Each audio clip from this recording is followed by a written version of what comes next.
दोस्तों अस्सलाम वालेकुम। आऊं आहियां हुसन अब्बास। मुंहिंजे यूट्यूब चैनल खे सब्सक्राइब बि कयो ऐं फॉलो कयो। मुंहिंजे हिन वीडियो खे शेयर बि कयो जेकॾहिं तव्हांखे पसंदि अचे त। गंगूमल कोहिस्तान जो सहाफ़ी आहे, थाणा बोलाखान वारे साइड जो, ऐं दीवान आहे पंहिंजो, धरती धणी आहे, कमाल जो सहाफ़ी आहे। उन ते इल्ज़ाम आहिनि त उहो ब्लैकमेलर आहे, ठग आहे। ऐं गंगूमल जेको आहे सो वॾनि वॾनि माण्हुनि खे ब्लैकमेल कंदो आहे। गंगूमल में अलाए छा आहे। गंगूमल असुल में हुननि भोतारनि खे, वॾो दिलेर माण्हू आहे, हुन भोतारनि खे जेको आहे न बेनकाब कयो आहे। मलक असद सिकंदर साहिबु बकोल गंगूमल वारनि जे, त मलक असद सिकंदर साहिबु ऐं फ़क़ीर मंश, अॼुकल्ह भोतार पाण खे फ़क़ीर मंश, को फ़क़ीरी लॾो, का फ़क़ीरी फैमिली। अॻु में भोतार ॻाल्हि उन ते वरी पोइ पाण कचहरी कंदासीं। अॼुकल्ह भोतार जा लक़ब कहिड़ा थी विया आहिनि, पर हिकिड़ो लक़ब हले पियो जेको जाम शोरे जे साहिब आहिनि, फ़क़ीरदाद खोसे खे ॾिनो आहे त फ़क़ीर मंश। हाणे गंगू इल्ज़ाम आयो आहे त मूं ते हमिलो फ़क़ीर मंश फ़क़ीरदाद खोसे जे माना वाठनि कयो आहे। जंहिं ते हमिलो थियो आहे उन निशानदेही कई आहे। इन में ॻाल्हि बि सही आहे या न आहे, इहो हिकु रब ॼाणे थो, ॿियो गंगूमल ॼाणे थो, अदालतूं नथियूं ॼाणनि, उहे सभु भोतारनि जे चवण ते आहिनि। ख़ैर, गंगूमल जॾहिं निशानदेही कई त वाह मूं ते हमिलो थियो आहे ऐं वाक़ई ज़ख़्मी बि थियो ऐं अस्पताल में इहो हिकिड़ो अकिलती माण्हू, धरती धणी आहे, अकिलती इहो ड्रामो त असां ठाहियो आहे त फलाणो अकिलती फलाणो, पर सिंध में जेको ॾाढो आहे, जेको ताक़त में आहे उहो ताक़तवर आहे, ऐं जेको कमज़ोर आहे उहो अकिलती आहे। ठीकु आहे।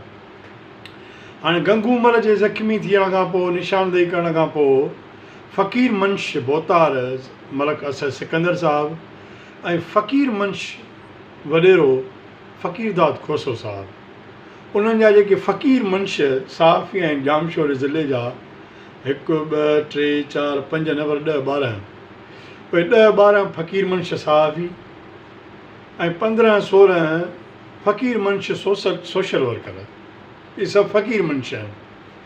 इन्हनि सभिनी फ़क़ीर मंशनि गॾिजी मोह मल्हाई आहे त गंगूमल ब्लैकमेलर आहे, गंगूमल ब्लैकमेलर आहे, गंगूमल गैर महज़ब आहे, गंगूमल गारियूं ॾींदो आहे, गंगूमल गंगूमल गंगूमल।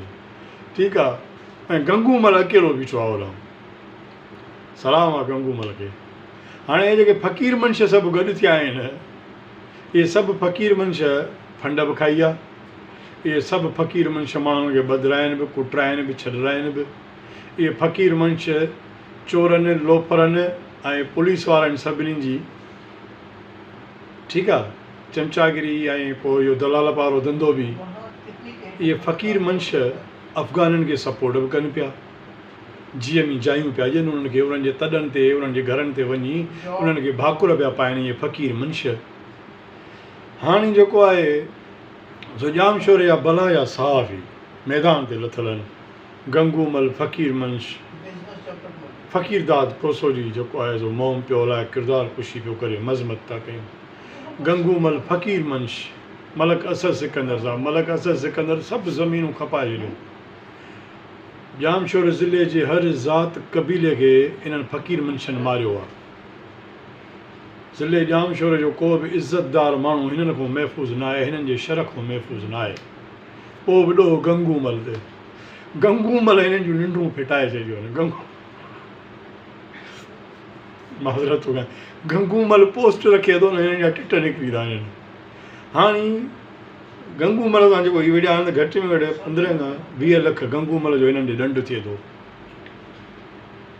हुजे न कोई जुइमी जवान जेको फ़ैसिलो करे गंगूमल जो केस ॻरो आहे। गंगूमल सां जी बचड़ा हुनजा दर बदर कया हिननि।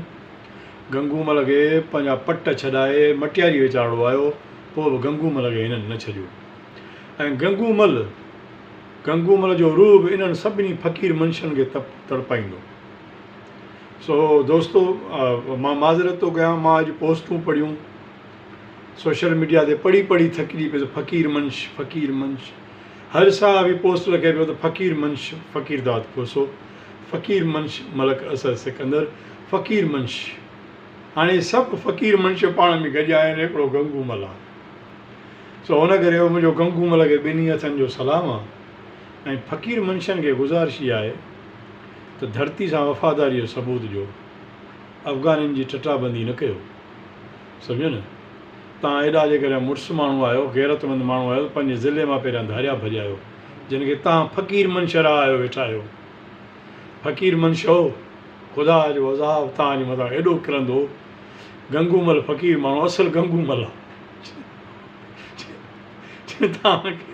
जीअं तव्हांखे रुलायो आहे ऐं इहो फ़क़ीर मंश तव्हांखे न छॾींदो इंशा अल्लाह ताला मुंहिंजो गंगूमल खे जेको आहे सो ॿिन्ही हथनि जो सलाम आहे अलाह पाक हुनखे सिहत ॾींदो ऐं मुंहिंजे तरफ़ां सॼी सिंधी क़ौम खे ऐं सॼी दुनिया जे अमुन पसंदि माण्हुनि खे दीवाली मुबारक हुजे।